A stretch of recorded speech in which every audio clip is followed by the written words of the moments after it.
Let's talk about NVIDIA. I mean, it's an absolute titan of the tech world, pretty much the engine driving this whole AI revolution.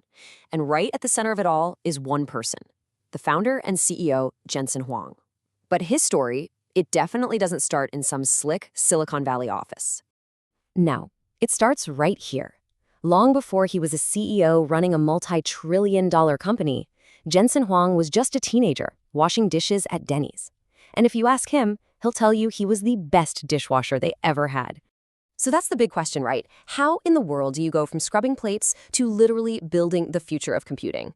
Well, the answer reveals some pretty incredible lessons about reputation, reinvention, and what it really means to lead. Okay, so let's rewind all the way back to the beginning. See, the idea for NVIDIA wasn't born in a fancy boardroom. It was born in a booth at Denny's. The year was 1993. Windows 95 was just around the corner, about to completely change everything. And that's when Jensen Huang sat down with his co-founders Chris Malachowski and Curtis Preem. Their mission was, just incredibly ambitious. They wanted to build a totally new kind of computer, one that could solve problems that regular computers just couldn't handle. So they had this amazing, groundbreaking idea, but they were first-time founders, and that meant they had a huge hurdle right at the start, getting anyone, to actually give them money. And this is where the story gets really, really good. Jensen's first move was to go to a bookstore and buy this gigantic 450-page book on how to write the perfect business plan. He pretty quickly realized they'd be flat broke before he even got halfway through it. His actual pitch to his old boss was so bad, his boss later called it one of the worst elevator pitches I've ever heard. But here's the kicker. The terrible pitch? It didn't matter one bit.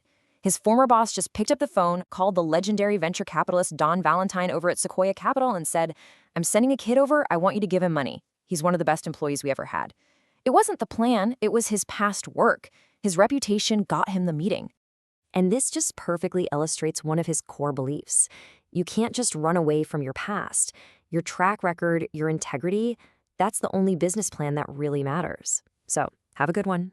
So, they got the funding and they were off to the races. But just a few years later, NVIDIA was staring right into the abyss. They were on the verge of total collapse because a single move from Microsoft was about to wipe their entire strategy right off the map. See, Microsoft came out with a new standard for 3D graphics called Direct3D. And almost overnight, NVIDIA wasn't just up against a few other companies, they were suddenly competing with 89 of them. 89! And here was the company-killing problem. Their entire technology, everything they had built, was now incompatible. Basically, it was obsolete. They had to pivot, and they had to do it fast, or they were going out of business. The only problem? They had no idea how to build for this new standard. So, what was Jensen's big strategic solution? He drove to a Fry's Electronics, and there, sitting on a shelf, he found the official programming manual for something called OpenGL, the standard used by high-end graphics workstations. It cost $68. He bought 3 copies, took them back to the office, and that simple book became their lifeline. His whole mindset in that moment of crisis just tells you everything you need to know. He saw a textbook and thought, "I found it, our future." And then he asked, how hard can it be? It's that core belief that you're always just one textbook, one research paper away from figuring it out that allowed them to completely reinvent the company from scratch. That near-death experience didn't just save NVIDIA. It completely shaped how Jensen would build the company for the next 30 years. It was never going to be about hierarchy. It was going to be about empowerment. And that led to a company design that is basically the exact opposite of a typical corporation. Forget a rigid pyramid where information is hoarded for power. NVIDIA was built to be flat. Information is shared widely, and your influence comes from your ability to reason and make a good argument, not from your job title. I mean, think about this for a second. The CEO has around 50 direct reports. Who does that?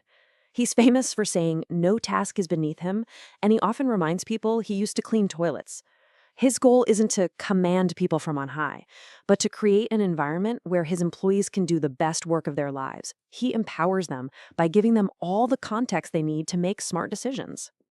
And this unique leadership style is what allowed NVIDIA to do something incredibly difficult, to not just win in existing markets, but to invent entirely new ones out of thin air. For more than 10 years, NVIDIA poured massive amounts of money and resources into things like deep learning and AI when there was zero clear financial payoff. They were literally building for a future that wasn't guaranteed to even exist. Now, that takes some serious conviction.